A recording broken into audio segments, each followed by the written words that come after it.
Grazie Presidente. Anch'io, come il collega Bond, che ringrazio, intervengo per porre l'attenzione rispetto a quello che è successo in queste ore, proprio nelle ultime ore, proprio questa notte. Io sono appena rientrato da quella zona, dal Bellunese in particolare, ma tutto il Veneto è sotto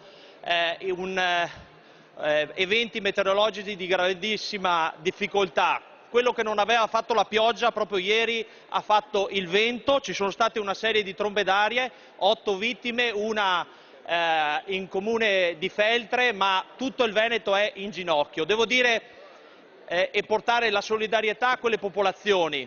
Il grazie, un grande grazie ai tantissimi volontari e alla macchina dei soccorsi, perché in questo senso, in queste ore, i sindaci in prima linea, i sindaci, tantissimi volontari, il personale dipendente dei Vigili del Fuoco, di tutte le forze dell'ordine stanno facendo un lavoro straordinario, coordinato dalla Regione del Veneto. Però insomma, adesso è il momento di riflettere in maniera importante, perché ci sono state delle vittime, ma soprattutto ci sono delle situazioni che noi dobbiamo prevenire, perché quando si perdono delle vite umane per queste questioni dobbiamo sempre porre all'attenzione una grande riflessione.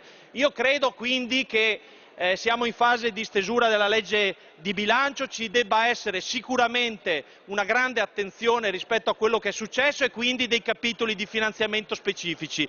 Dobbiamo riattivare quelle unità di missione rispetto al dissesto, rispetto alla prevenzione, perché la prevenzione è un fattore fondamentale. Come sapete, io provengo da una provincia complicata come quella di Belluno, che è stata nel passato oggetto di grandi difficoltà sugli smottamenti, ma tutta l'Italia è fatta così, questa è la verità. È una provincia più complicata, ma è il simbolo di un'Italia delicata, meravigliosa e delicata. Allora oggi è l'occasione, non credo di riflettere solo con le commissioni d'inchiesta, ma dobbiamo essere operativi, dobbiamo mettere sul campo dei finanziamenti importanti, riattivare, come dicevo, le unità di missione, e a fianco ai finanziamenti, quindi alle risorse da dare alle regioni e ai comuni, ci deve essere anche una semplificazione, la semplificazione in materia di affidamento dei lavori, non possiamo nasconderci dietro un dito.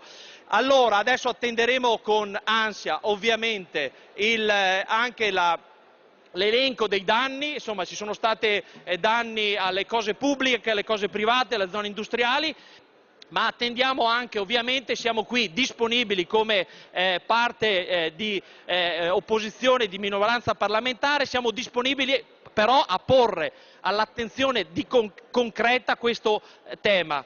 E allora chiudo, ripeto, augurandomi insomma che quello che è successo possa essere di monito e quindi possiamo tutti insieme prevedere dei capitoli di bilancio e, come dicevo, chiudo l'intervento come sempre ringraziando anche tutti i cittadini che questa notte, come le altre notti, si sono rimboccati le maniche nelle nostre zone e hanno reso meno complicata la situazione, hanno ridotto i disagi insieme, come dicevo, ai tantissimi volontari che un po' da tutte le parti del Veneto sono intervenuti nelle zone di grande difficoltà. Ecco, con questo spero insomma che nelle prossime settimane possiamo trasformare queste mie parole in atti di concretezza da un punto di vista dell'impegno del Governo e del Parlamento, perché credo che questa sia la miglior risposta a quello che è successo in queste notti nelle nostre zone. Grazie.